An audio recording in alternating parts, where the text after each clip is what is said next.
Welcome to village cooking style. இன்னைக்கு நம்ம பார்க்க போகிற ரெசிபி ஸ்பைசியான தக்காளி சட்னி, காரச்சாரமான சட்னி. வாங்க அதுக்கு தேவையான பொருட்கள் என்னென்னு பார்க்கலாம். இங்கே நான் மீடியம் சைஸ் தக்காளி ஒரு 4 தக்காளி எடுத்து கட் பண்ணி வச்சுருக்கேன் பெரிய பெரிய பீசஸாக.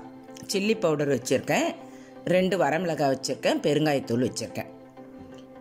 இப்போ நான் மிக்ஸி ஜார் எடுத்து அதுக்கு தேவையான அளவு உப்பு சேர்த்து விட்டுட்டேன். சேர்த்துட்டு அந்த தக்காளியை போட்டு நம்ம பேஸ்ட்டாக பண்ணிக்கணும், ஃபைன் பேஸ்ட்டாக அரைச்சிக்கணும். இப்போ தான் நான் அரைச்சிக்கிறேன் பாருங்கள்.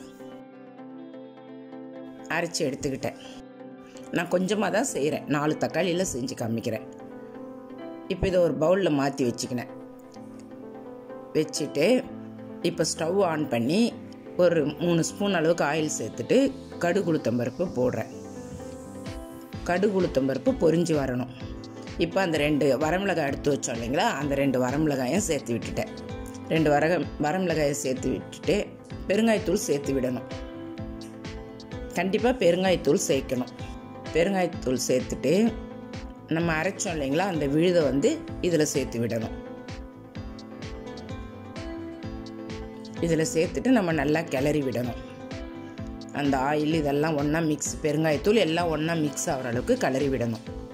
கொஞ்சம் மஞ்சத்தூள் சேர்த்துட்டு நல்லா கிளறி விடணும். அந்த பச்சை வாசனை போகணும், தக்காளியோட ரா ஃப்ளேவர் போகணும். நம்மளுக்கு லைட்டாக லோ ஃப்ளேமில் வச்சுக்கின்னு அடுப்பை நம்ம நல்லா கிளறி விடணும். எண்ணெய் பிரிஞ்சு வருது பாருங்கள். நம்மளுக்கு ஒரு 3 நிமிஷம் அளவுக்கு நம்ம கிண்டி விட்டுக்கிட்டே இருக்கணும், தண்ணி சுண்டி வரணும். நம்ம தக்காளியில் தண்ணிலாம் ஊற்றி அரைக்கக்கூடாது, அப்படியே அரைக்கணும். நல்லா நம்மளுக்கு தண்ணி சுண்டி வந்த உடனே நம்ம எடுத்து வச்சோம் இல்லைங்களா தனி மிளகாய்த்தூள், அதை சில்லி பவுடர் அதை இதில் போடணும். நான் இங்கே 4 தக்காளி செய்கிறதுனால 1.5 ஸ்பூன் அளவுக்கு நான் எடுத்து வச்சுருக்கேன். அதை போட்டு நல்லா இது ஸ்பைஸியாக இருக்கும், நல்லா காரசாரமாக இருக்கும்.